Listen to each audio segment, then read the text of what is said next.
Olá, analisando e analisado! Seja muito bem-vindo ao nosso Análise Pod. Meu nome é Karina. Hoje eu visto um vestido branco, todo furadinho. Meu cabelo é loiro, hoje tá um pouquinho ondulado. Mais ou menos até aqui o meio do ombro. Tô com uma franjinha presa. E não vou me apresentar muito mais que isso hoje, viu? Fala aí, Nath. Hoje a gente tá aqui para falar da nossa infância, para contar um pouco mais sobre o Pod, contar como esse projeto surgiu, contar como a psicanálise surgiu na nossa vida. Então é um episódio muito especial que vocês vão conhecer as apresentadoras desse podcast. Ai, que demais. Esqueci de falar como que eu tô hoje, Vai lá, faz a autodescrição. Sou uma mulher branca, tenho meus cabelos loiros, escuros, estou com ele solto. Hoje eu coloquei uma bata azul, uma blusinha bege por baixo. Tô eu e meu bebê aqui para apresentar esse podcast. Ai, que gostoso. Então, vamos iniciar esse bate-papo. Nath, conta um pouco pra gente. Acho que a psicanálise é um mergulho no nosso autoconhecimento, né? Na nossa própria essência, né? E eu acho que tudo começa lá na infância. Então, conta um pouco pra gente como é que foi essa sua infância. Quem era a Natália criança? Vamos lá, pra Freud tudo tá na infância, né? Então, eu vou contar um pouquinho pra vocês. É bom pra vocês conhecerem a gente e ver que infâncias diferentes existem vários tipos, não tem um padrão, e tudo pode acontecer na vida de adolescente, na vida adulta. Então, eu quero contar pra vocês hoje, assim, nasci aqui em Campinas mesmo, cá. A minha família é toda mineira, então mãe, tios, vó, todo mundo é de Minas, mas eu nasci aqui. Então, eu tive uma infância assim, fui criada por mãe solo. Meu pai não tive contato, ele não fez questão de ser um pai presente. Na época, foi um tumulto, porque hoje em dia as pessoas entendem que, né, não tem como ter controle do outro, enfim, mas na época foi bem tumultuado. Então, eu fui criada por uma mãe solo, muito forte. Isso me trouxe o lado bom de você ser criado por uma mãe solo é que eu tive uma linha de educação. Sim. Então, que teve que cumprir esses dois papéis, né? Que teve que cumprir esses dois papéis. Então, por mais que falte um lado em mim, faltou um lado que a gente sabe e tal, estrutural, mas ao mesmo tempo, uma pessoa que me falava assim, era assim. Então, não tinha muita dúvida. Não fui uma criança que cresceu perdida. Era o que era me direcionado e era isso. Então, que eu posso contar dessa infância pra vocês? Como meus avós eram de Minas, uma época eles moraram aqui em Campinas também, um sítio em Valinhos. Então, minha infância foi muito próxima com isso de sítio, de natureza. Delícia, pé na areia, pé no chão. Pé na terra. Pé na terra. E animais. Então, assim, eu sempre tive esse lado com a natureza, muito conectado por conta disso. Então, meus avós eram bem presentes, tio também, então foi todo esse suporte, assim, na infância. Então, se eu pudesse contar um pouquinho da minha infância, a Natália cresceu, criada sozinha pela mãe, mas uma mãe muito forte, que, assim, hoje eu vejo que não era uma criação de muito carinho, colo, era um outro tipo... Era uma outra linguagem do amor. Era uma outra linguagem do amor, exatamente. Então, assim... talvez na adolescência isso não era tão reconhecido, hoje isso é muito bem reconhecido e sou muito grata por isso. Então, eu posso contar pra vocês que foi isso, assim, eu era uma criança que tinha toda essa parte de brincar, esse contato com a natureza foi muito importante pra mim. Imagina. Então, assim, não era... Talvez na época não tinha tanto igual hoje, telas, assim, mas eu não lembro de ser aquela criança que ficava só na televisão e tal. Tá. Tinha essa coisa de brincadeira, tinha essa coisa maravilhosa. Subir na árvore, tal. Então era muito legal. Aí, o que mais que eu posso contar pra vocês dessa parte da infância? É isso, mais pra vocês conhecerem a Natália em questão de criação. E na adolescência, Nath? Conta pra gente, quando você migrou pra adolescência, como foi? Aí veio essa parte da adolescência que me trouxe uma adolescente, assim, muito determinada. Então, desde novinha, comecei a trabalhei bem cedo. E eu era uma adolescente, muito cheia de sonhos. Ai, que delícia! Então, assim, eu tinha dentro de mim que tinha mais coisas pra acontecer. Peraí, tem eu me senti assim, sempre querendo buscar mais. Que delícia. Isso na adolescência me trouxe bastante despertar para conhecer coisas novas, assim. Então, eu era essa adolescente. Conta você na infância, cara. Ai, que delícia. Se deixar, eu falo aqui umas 2 horas sobre sobre a minha infância, mas eu também, eu falo que eu sou filha da PUC 2 vezes, né? Mais pra frente eu vou falar um pouco da minha formação, né? Eu me formei na PUC aqui de Campinas, mas o meu pai e a minha mãe se conhecem na PUC, né? Eu acho que pra falar um pouco da minha infância, eu preciso falar um pouco da minha genética, de onde eu vim, da minha origem, né? E o meu pai e minha mãe se conhecem na universidade, meu pai fazendo publicidade de propaganda, minha mãe fazendo turismo. Olha. E se conhecem, se apaixonam, enfim. E desse amor aí que eu venho, assim, né? Desse casamento. A família do meu pai, minha avó é uma imigrante italiana, então vem pro Brasil. E da figura da minha avó paterna, assim, eu tenho muitas características dela dentro de mim, né? Acho que o nosso professor de terapia de casal fala, né? A maçã nunca cai longe da macieira. E na minha história foi exatamente isso, assim. Então, ela era uma mulher muito vaidosa, era italiana, então, muito dona de si, sabe? Então, foi uma referência de mulher pra mim, a minha avó paterna, né? Dona Neide, não tá mais conosco nesse plano, mas tenho certeza que ela tá torcendo por mim. Uhum. Meu avô paterno não conheci, ele faleceu quando meu pai tinha 7 anos, então a minha avó paterna teve que ter também essa função de mãe solo, então imagina, né, num país que ela não conhecia muito bem, mas conseguiu lindamente, assim, criar os seus 5 filhos, e essa atmosfera da casa da minha avó, ela era muito artística. A minha avó cantava músicas em italiano, gostava muito de bossa nova, então eu conheço o Tom, Caetano, o Gil, tudo por ela. Ela tinha um caderninho, Tom Jobim, então ela escrevia letras das músicas e a gente ficava cantando. Ela era uma volta da Bon Vivant, assim. Toda, maravilhosa. Super vaidosa. Tinha Ruge, quem lembra do Ruge? Então, tinha Ruge, tinha pó de arroz, e ela passava e saía, e colocava brincos e vestidos maravilhosos.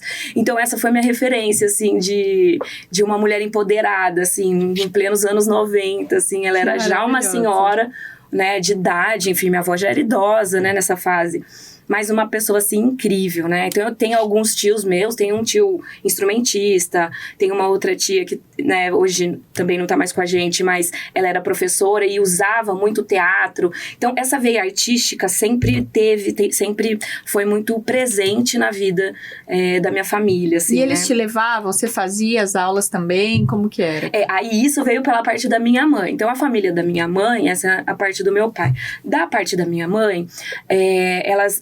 Era uma família de uma origem de Minas, então o meu avô e minha avó eram de Minas, vieram para São Paulo em busca de uma vida melhor. Uhum. Já era socialmente um pouco mais desfavorecido, mas nem por isso deixaram de ser muito sábios, assim, né? Meu avô e minha avó eram analfabetos, mas muito sábios, né? Trouxeram muitos ensinamentos, tanto que minha avó lutou muito para minha mãe fazer faculdade, né? Para minha mãe se formar, ir atrás dos sonhos dela.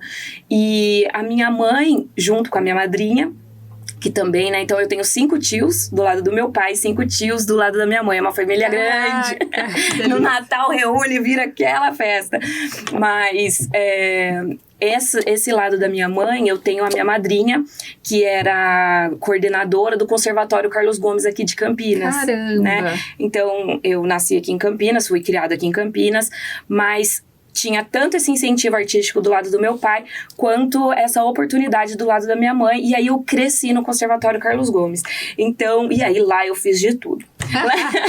Lá eu fiz teatro, fiz música, balé, jazz, sapateado. Chegava a apresentar, assim, a ter várias apresentações. Então, assim, por isso que eu acho que um pouco... eu fui muito estimulada pela minha mãe, né? A minha mãe é uma pessoa incrível, né? Que sempre abdicou, de certa forma. Ela foi dona de casa durante um bom tempo da minha infância e adolescência. E você tem irmãos, cara? Eu tenho 2 irmãos. Tenho um irmão por parte de pai. Acho que na adolescência, meu pai e minha mãe se separaram. E eu tenho um irmão por parte de pai, o Enzo. E tenho um irmão dessa minha primeira família aí, originária, também mais novo, então eu sou a mais velha, Tá. Eu tenho esse posto da mais velha. Tá. Mas foi muito gostoso poder conviver nesses espaços de cultura e arte. Eu acho que é isso que a infância, é ali que a infância se constrói, e aí você estimula a criatividade, e isso você colhe frutos para sempre, né? Então, se eu puder deixar uma dica, assim, né, para essa criança, para esses pais na criança e adolescência, é sempre estimular e incentivar a arte e a cultura. Sim. Né? Porque do mesmo jeito que minha infância trouxe aquela coisa do raiz, do originário, da natureza, do convívio, do contato com a terra. Que é muito importante, a sua a gente traz como importância a arte, o quanto isso desperta na criança coisas que colhe lá na frente. Demais, né? É isso, assim, é sobre isso. Eu, na adolescência, eu era bem padrãozinho, assim. Eu sempre gostei muito, assim, das divas pop, né? Eu era uma adolescência que gostava de ir no shopping, típica campineira, né? Então, tem essa coisa do clã, né? Então, tinha as amigas da escola.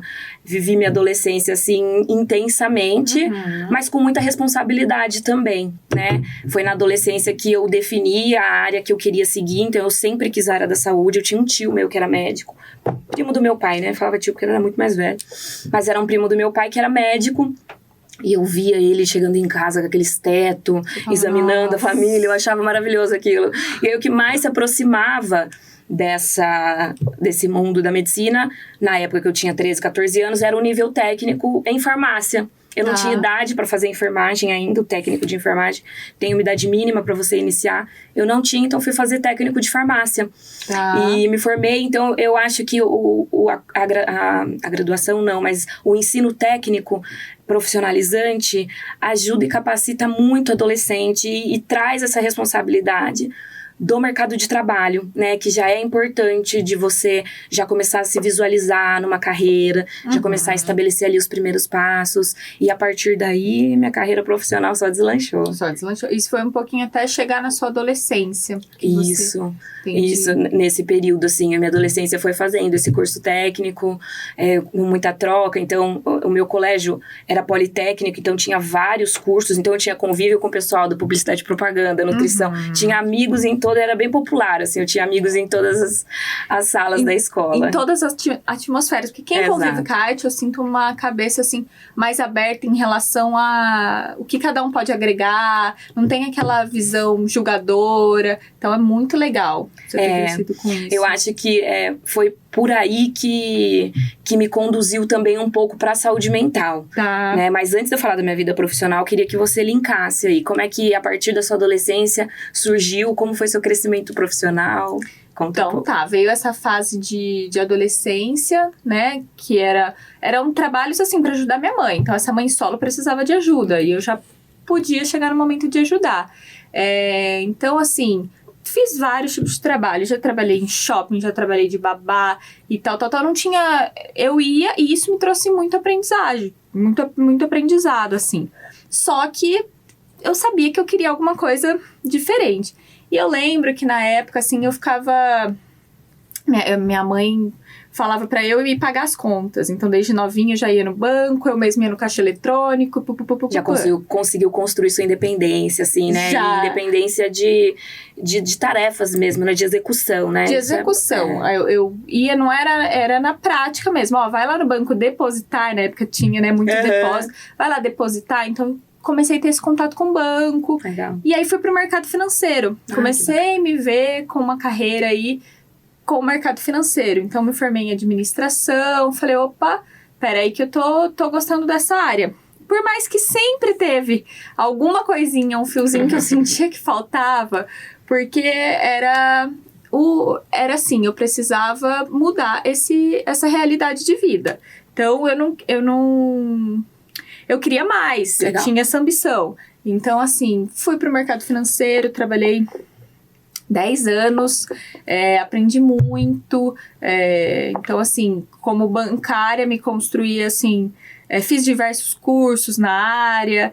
e tal. Me surpreendi comigo mesma, porque cheguei na faculdade de administração, só tinha matemática. Falei, gente, achei que eu ia organizar uns negócios aqui e tal, planejar. E não, tinha bastante matemática, bastante contabilidade, mas foi muito bom. Sim. No fundo, como eu fui criada com uma forma muito com a razão, assim, naquela época fez muito sentido pra mim. Casou. E você tem uma especialização em gestão de pessoas, né? Isso também ajudou? Será essa ida pra saúde mental? Ajudou. Legal. Assim, veio recente, né? Fiz uma pós em gestão de pessoas, com ênfase em coach. Quando eu já tava começando... É assim, o que aconteceu? Vou contar pra vocês de forma breve. Pra mudar pra psicanálise começar a ser introduzida na minha vida, dessa parte da adolescência pra vida adulta, de carreira e tal, eu aprendi muito com Freud que a psicanálise é a cura pelo amor. Então, assim, comecei a perceber, começou a aparecer conteúdos. Dentro da gente, a gente tem o id, o ego e o superego. Legal. Então, o id é aquilo que a gente é na essência, aquilo que eu sou, Nossos instintos. Aquilo que eu venho como quando eu sou bebê, o que eu quero. O id é tipo assim, hoje eu tô com vontade de sair sem roupa na rua. É meu id falando, opa, hoje eu quero Tá calor, a sociedade, não tô nem aí. É o que eu sou mesmo que eu quero. Hoje eu quero comer um doce, eu não tô pensando se o doce vai trazer algum prejuízo pra minha saúde, enfim. Só meu id. Meu ego é como eu me apresento pra sociedade. E meu superego é aquele freio, aquela coisa assim, opa, id, pera, então fica aqui meu id, eu sou o ego e fica meu superego.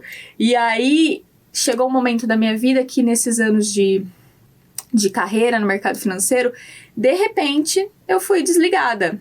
Então, assim, quem já passou por isso sabe que é um marco muito grande na vida. Ainda mais quando é uma coisa que você não tá esperando. Então, eu tava em uma fase de muita construção,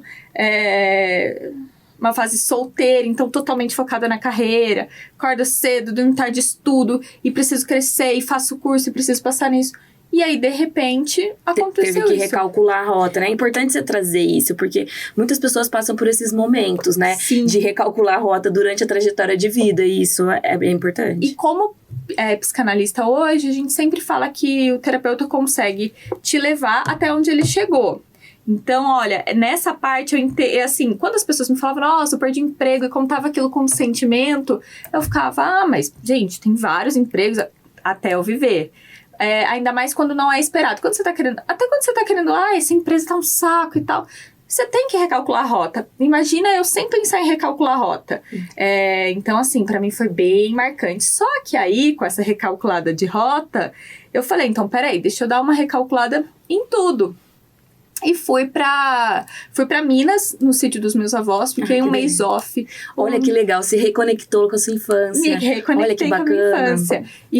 E aí, lá, eu tive mais oportunidade de voltar a ver meu id. O meu superego, para conseguir essa carreira, uma coisa muito mais séria e tal, o meu superego tava ele que tava me doutrinando. Talvez eu não tava lembrando dos meus instintos, das minhas vontades, eu não tinha nem tempo para isso. Eu precisava, que é o que a gente vive hoje em dia. Às vezes a gente precisa sobreviver, viver. E de vez em quando a gente tem que dar uma parada, recalcular a rota. Às vezes não precisa esperar um grande marco, como uma perda de emprego, alguma coisa do tipo. Mas comigo foi assim. Com essa ida no sítio, foi um pouco mais de um mês para me recuperar. Opa, peraí, e agora? O que eu vou fazer? Eu consegui me conectar muito com esse id e falar, pera, gente, agora eu posso fazer muitas coisas. Quais são as minhas vontades? Quais são as minhas vontades? Quais são os meus desejos? Que legal. E aí, assim, eu passei um tempo na Califórnia. Falei, gente, eu tenho um sonho. Como assim eu não conheço? Porque muitos anos de carreira desde nova, em nenhum momento eu podia abandonar tudo e viver uma coisa. Olha que delícia. E aí tive esse contato com uma cultura diferente. Conta pra gente como foi. Lá, todo mundo muito, muito, assim... Eu vi a senhorinha de 60 anos indo pegar o pão de skate. Eu falei, não, eu tô numa maquete, parecia uma maquete. Quem já foi, é tudo muito lindo e todo mundo muito vivo e tudo muito maravilhoso. E esse contato com novas coisas maravilhosas me trouxe um despertar diferente. Eu falei, gente, peraí, deixa eu desconstruir essa caixa que eu tô e deixa eu ver o novo, vamos lá. E aí lá eu tive contato com algumas amigas, algumas coisas que me trouxeram muito disso do autoconhecimento, de como a vida delas mudaram com o autoconhecimento. E nessa bagagem, assim, nesse meio tempo, mesmo na área do banco, assim, eu sempre busquei muitos cursos. Então eu fazia um curso de inteligência emocional ali, um curso de... Sempre algum cursinho eu tinha. Até que lá eu falei, gente, ou eu vou ficar aqui um tempo, que de alguma forma não é o que me despertou. Me despertou esse tempo lá, um pouco mais de um mês. Mas eu não me via. Se estabelecer lá, não né? Quis me estabelecer. Foi só um sopro de vida mesmo, né? Olha como o mundo é grande, quantas possibilidades existem pra você. Exatamente isso, não foi tipo... Eu falei, não, deixa eu ver se desperta. Se eu quiser ficar aqui, agora eu tô livre, tem como. Mas não foi o que me despertou. Legal. E aí eu voltei, me inscrevi pra fazer a psicanálise, e aí encontrei minha grande paixão de vida. Falei, opa, é isso. É isso. Se relaciona com o meu propósito. Quando eu consegui alinhar esse... Lógico que não tá alinhado 100%, mas é quando eu consegui dar um pouquinho mais de atenção pro meu id, não deixar meu superego segurar tanto, eu percebi que tem várias coisas aqui dentro. E eu acho que dentro dessa sua fala, o que fica claro pra mim é o fortalecimento do ego. Então, acho que para além de você ouvir o seu id e deixar quietinho um pouco o superego, que são, né, as morais e os bons costumes, mas é o fortalecimento do ego, é o fortalecimento seu, é o quanto você buscou esse autocuidado, respeitar as suas vontades, né, os seus desejos e conseguir encontrar esse caminho na psicanálise. E com esse ego fortalecido, peraí, não é porque eu saí de um emprego que eu sou uma pessoa ruim por isso. A vida é assim, quando você começa a entender que é um constante movimento, que não tem como padronizar tudo, vai ser assim, nunca vou sair. A gente sempre tem que pensar que assim, pode acontecer, tudo pode mudar a qualquer momento. A Natália não se resume à Natália, gerente do banco X, Exato. Né? Exatamente. A Natália tem outras coisas. Então, assim, eu sou muito grata, eu gosto ainda muito do mercado financeiro, aprendi muito, gosto. Só que, assim, eu vi que tem outras possibilidades. Então, a psicanálise, pra mim, veio assim, cara. E pra você? Ai, que demais. Pra mim, acho que um pouco diferente, né? A gente tem trajetórias que se complementam, eu falo, né? Eu acho que é isso, eu tive essa formação técnica, né, na minha adolescência, que foi super importante, muito nova já, com esse diploma de técnico. Então eu concluo meu ensino médio em 2005. Em 2005 mesmo eu presto o meu primeiro concurso, assim, né, meu primeiro para a prefeitura de Campinas, para trabalhar, como eu sempre tive essa vontade de ter o meu dinheiro, né, de fato eu não ajudava tanto em casa, mas o meu dinheiro também eu podia fazer todas as minhas coisas, comprar minhas blusinhas, enfim. E então eu queria muito ter essa autonomia, ter esse dinheiro. Eu sempre fui muito independente e sempre busquei essa independência. Sempre fui muito livre, né? Acho que a arte me trouxe isso, assim, né? E passo nesse primeiro concurso e entro para trabalhar como técnica de farmácia na prefeitura de Campinas, né? Novinha, tipo... 18 anos. 18 anos, caramba. Então, com 18 anos, eu entro e trabalho no centro de saúde aqui em Campinas, né? Numa unidade básica de saúde. E eu acho que foi ali que o primeiro bichinho da saúde mental me picou, né? Eu acho que até então, até meus 18 anos, eu fui criada na minha bolha, né, de amor, de afeto, né, com muita cultura e arte, enfim, era muito gostoso tudo que eu vivi, né, e eu não tive muito contato com a realidade social. E lá no centro de saúde eu me deparei com isso, né. Então, quando você começa a trabalhar e começa a trabalhar na saúde, né, e tem contato com a comunidade, com a sociedade, enfim, você vê o quanto de restrições e o quanto de acesso negado e o quanto que as pessoas de fato sofrem, né? Eu via muitas questões de saúde mental dentro do centro de saúde, da unidade básica, e isso me afetava muito, né? Então, eu participei nessa unidade básica de um grupo de adolescentes, né? Então, era um grupo de adolescentes vulneráveis que tinha no centro de saúde, voltado para adolescentes. E era muito gostoso, a gente fazia sessão cinema, sessão pipoca. Então, era um apoio para adolescentes em situação de vulnerabilidade. Então, você já, assim, querendo ou não, nessa área, era saúde, mas você trouxe um pouquinho da arte que você sentia que ajudava essa saúde mental. Exatamente. Eu me identifiquei nesse grupo por poder colaborar com a bagagem que eu tinha, que era o artesanato, que era, né, as dinâmicas de grupo. Eu sempre gostei muito de falar, apresentar. Então, essas dinâmicas. E aí, quando eu vi esse grupo de adolescentes, eu falei, é ali que acho que eu posso colaborar. E aí, nesse centro de saúde, eu fico 3 anos, trabalho 3 anos. Fiquei um tempo significativo nesse grupo de adolescentes. E acho que aí começa a minha história com a saúde mental. Eu sinto uma necessidade de estudar, né, e me aperfeiçoar, é quando eu presto vestibular e passo na PUC, né, então, lembra lá que meu tio médico, então eu falei, acho que eu quero medicina, e é isso que eu vou fazer, prestei algumas vezes para medicina, e ganho uma bolsa integral para enfermagem. Olha. E aí eu falei, e agora, hein? Será que eu continuo tentando medicina, ou vou tentar enfermagem? E era uma super oportunidade, então, eu falei, eu vou tentar, agarrei essa bolsa e vou ver se dá certo a enfermagem pra mim. E eu amei a enfermagem. Ai, que assim, bom. eu gosto muito de atuar como enfermeira. Eu acho que a enfermagem é a arte do cuidado, né? Tá. Que a gente fala. E dentro desse cuidado, eu acho que a saúde mental, ela é um pouco negada, assim, né? É complicado você falar em cuidado em saúde mental, porque quando você fala em saúde mental, você tem que estar bem para você cuidar do outro, né? E a gente sabe que os profissionais de enfermagem vivem uma vida de exaustão, né? É muito pesado, né? O trabalho em enfermagem, né? Então, todo dia você tá no hospital, cuidando das pessoas que não estão bem. Então, a enfermagem precisa se cuidar, né? A gente precisa, assim, ter um autoconhecimento significativo, a gente precisa investir em saúde mental, porque o nosso trabalho é insalubre, né? E aí eu via essa necessidade de atuar na saúde mental, porque é um campo que, como eu falei, assim, né?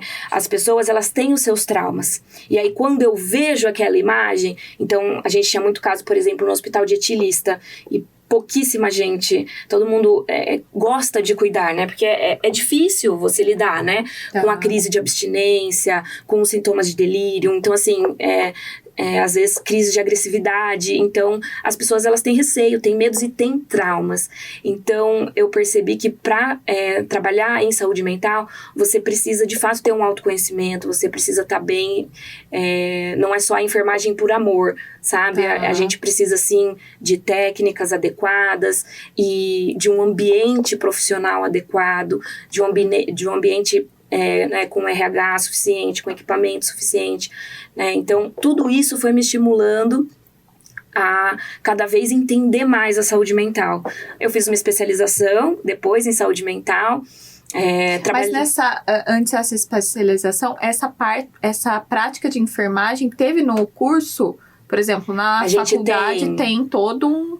A gente tem todo esse contato. 3 semestres. Caramba! A gente tem 3 semestres de saúde mental, Tá. A, B e C. E foi muito importante pra mim. A gente fez estágio no Cândido Ferreira, foi aí que eu conheço o Cândido Ferreira, que é um serviço de saúde referência em saúde mental no Brasil e no mundo, e que ele tá aqui em Campinas, né? Então, desde a faculdade, você já veio linkando que tinha alguma coisa com a saúde mental. Não, a saúde mental sempre me chamou, assim, sempre me chamou a atenção. Eu sempre gostei muito, queria muito entender de onde vem, né? E aí veio, você falou, deixa eu me especializar. Exato, então eu preciso entender mais. E essa especialização, ela vem junto com o meu segundo emprego, né? É isso, como na infância, do mesmo jeito que na infância eu fui muito estimulada, eu nunca parei, né? Então, é isso que você falou, eu solteira, eu vivia pra minha vida profissional. Então, eu me inscrevi pra uma vaga dentro do Cândido Ferreira, não como enfermeira, porque era muito difícil, eu tava recém-formada, Mas eu entrei como técnica de farmácia para trabalhar no Cândido. Mesmo em formação enfermeira, porque eu falei, eu preciso viver o Cândido. De algum jeito eu tenho que estar perto da saúde raiz mental. da saúde mental. E aí eu entro no Espaço Criativo, que é um CAPS infantil. Ai, que incrível. Olha que ligado, a infância, gente. Olha a arte, olha tudo. Maravilhoso. É isso, assim. No CAPS IJ, no Espaço Criativo, foi um momento que eu falo que eu até romantizo, assim, porque eu gostei demais de trabalhar lá. E aí todo mundo fala, Karina, mas você trabalhava num CAPS infantil, é muito pesado, são histórias tristes, né, de abusos de todos os tipos em criança, e eu falava assim, mas a equipe que eu trabalhava estava preparada e pronta para cuidar dessas crianças e dessas mães, desses pais. Então assim, era uma equipe muito competente. Então assim, eu agradeço muito a Carol, que era minha coordenadora na época, e todos os meus colegas de trabalho do CAPS IJ, porque ali que eu consolidei assim a minha vontade de crescer cada vez mais a saúde mental, né? Eles eram muito bons. Então assim, os psicólogos de lá, né, os terapeutas ocupacionais, fono, equipe de enfermagem, toda a equipe multi, né, os psiquiatras, assim, são referências que eu levo até hoje, que eu sigo e que eu acompanho o trabalho, porque são profissionais de excelência, né, o Marcelo, que era o psicólogo que trabalhava com a gente lá na época, hoje é coordenador em saúde mental aqui na Prefeitura de Campinas. Então, assim, era uma equipe de ouro, assim, que eu aprendi muito, e só de eu estar naquele ambiente, eu respirava saúde mental. E por mais que os casos fossem muito pesados, né, era uma equipe que estava pronta e unida para resolver e cuidar da melhor forma. Mas assim, aí com toda essa bagagem, porque querendo... Gente, enfermeira, assim, já é uma super bagagem, fez uma especialização, e aí quando você sentiu a necessidade de, preciso mais ainda, e foi atrás da psicanálise? Não, é excelente essa pergunta, porque assim, na enfermagem, a gente atua no cuidado, né? Então, eu falo que a enfermagem está 24 horas com o paciente dentro do hospital. A enfermagem é que está na beira-leito, que está no dia a dia, que faz todos os cuidados. E eu via uma necessidade de escuta. Então, assim, quando a gente está com o paciente, muda significativamente na prática tanto a abordagem quanto o acolhimento, quando você tem essa escuta ativa. Quando você, de fato, entende e se coloca de maneira empática com o paciente. Né? O vínculo se cria muito mais rápido, ele se torna muito mais colaborativo. E aí, quando eu faço essa especialização em saúde mental, eu tenho a matéria da psicanálise, né? Na história da psicologia, enfim, né? Numa das matérias que eu tinha na especialização, tinha psicanálise. Aí, meu amor, eu me apaixonei. Você falou, Foi aí que eu falei assim, porque isso é a arte pela fala. Eu acho que linkando um pouco com o nosso projeto, o porquê do Análise Pod, é isso, assim, acho que o que a gente está fazendo aqui é se curando, né? É trazendo a cura pela fala, é trazendo a cura pelo amor, pelo afeto, e estimulando as pessoas a também procurarem ajuda, também conversarem, e é claro que a ajuda profissional, como análise, como terapeuta, como psicólogo, é sempre importante e referência, né? Mas você pode trocar também com a sua família, com seus amigos. Eu acho que falar, trocar, se expressar, procurar ajuda, né? Tudo isso colabora muito para o nosso bem-estar e para a nossa qualidade de vida, né? Então eu percebi que você não precisa de grandes tecnologias, né? Claro que a tecnologia está para nos auxiliar, mas você não precisa de grandes tecnologias para ter um resultado de cuidado em saúde positivo. Se você só escutar de maneira atenciosa e afetuosa o paciente, você já tem um resultado muito significativo. Tanto que, assim, Freud percebeu isso lá atrás.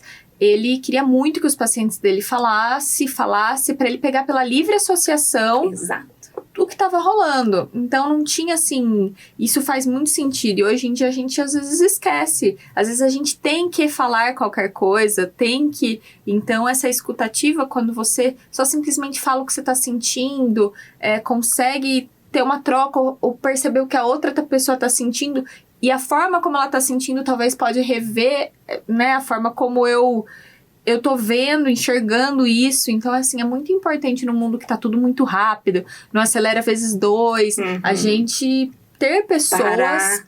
Parar para olhar para essa parte da saúde mental. E é muito lindo você contar dessa construção de... Mesmo com enfermeira, mesmo assim... e quer mais e busca mais, porque vai percebendo que nesse mais pode ajudar de uma forma melhor as pessoas. Então, isso é muito legal, é muito... e para mostrar também que com infâncias diferentes, assim, de estruturas diferentes, pode chegar no mesmo corredor, né? É muito legal. Demais, não, isso é maravilhoso, assim, quando você fala de Freud, a psicanálise, ela me encanta enquanto estrutura, né, eu falo que eu sou militante em saúde mental, porque não tem como você separar a militância e a estrutura política da nossa vida, da nossa profissão, da nossa sociedade. Quando eu leio que o Freud, médico, neurologista, se destraveste, vamos colocar assim, do seu posto de médico, né? Porque o que todo mundo espera da sociedade é que o médico fale. Que ele te fale o que você tem que fazer, que ele te fale o remédio que você tem que usar, que ele te fale... E o Freud inverteu esse papel. Eu acho isso tão significativo, porque ele simplesmente sentava e ouvia o paciente. Sim. Então ele se colocava no lugar de ouvinte, e não de quem fala e de quem traz, né? E a partir daí, com a livre associação, ele conseguia ajudar e conciliar muita gente. Então, é isso que eu espero, assim, né? Ajudar e pulverizar o bem-estar e a saúde mental pro máximo de pessoas que a gente conseguir. Que legal, Ká. E aí, gente, com isso, a gente percebendo, vocês conhecendo agora um pouquinho melhor da gente, a gente percebeu que a gente, de alguma forma, até a gente precisa chegar nas pessoas. Então, o podcast veio com várias intenções. Uma das intenções é vocês nos assistirem e perceberem o que pode... o que vocês podem... Como que a gente pode falar isso, cara? O pod veio pra gente levar um conhecimento, uma troca pras pessoas. Eu acho que é isso, assim, é o estímulo. A gente tá aqui estimulando a fala. Isso, né? isso. Eu acho que o podcast, o videocast, casa muito com a psicanálise nesse sentido, né? Falem, vamos falar, vamos conversar. Vamos ouvir. Vamos ouvir bastante. E acho que a gente criou um projeto, né, como a gente fala, com muito carinho, porque a gente se vê nesse lugar da comunicação. Então, a Nath se comunica muito bem, eu sempre gostei muito desse lado da comunicação, e da gente pulverizar mesmo cada vez mais o conhecimento, o entendimento da psicanálise, né? Então, como a psicanálise pode ajudar no dia a dia.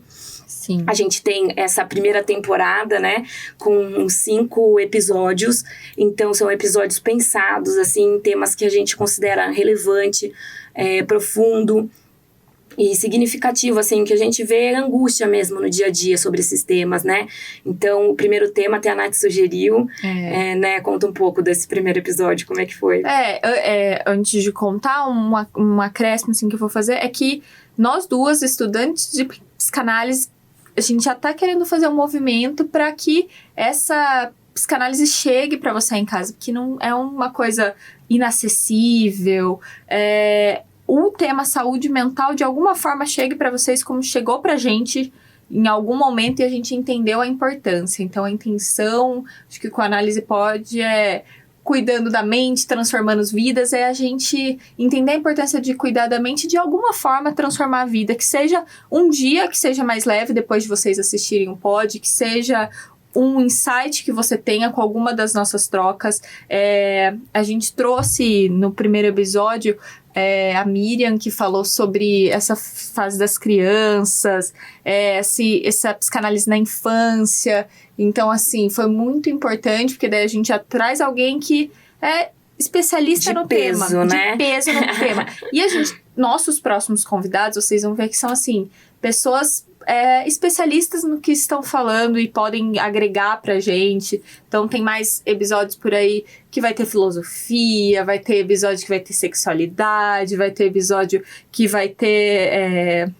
vários temas, né, cara? Sim, são temas variados, atuais, que a gente ouve nos consultórios, que a gente ouve nas angústias sociais atuais, assim, né? A psicanálise, eu falo que o psicanalista tem que sempre estar à frente do seu tempo. Sim. Né? Ele precisa estar à frente das discussões, porque isso vai aparecer, né? Em algum momento no consultório. A gente precisa estar sempre muito antenado com tudo, né? E é nesse sentido que a gente quis trazer convidados que falassem sobre temas importantes e de discussão social mesmo do nosso tempo atual, né? Sim. Então, e aí quando a gente traz filosofia, a gente vai falar filosofia e o futuro da tecnologia, né? Quando a gente vai trazer sobre sexualidade, a gente vai trazer sexualidade e a comunidade LGBTQIAPN+, né?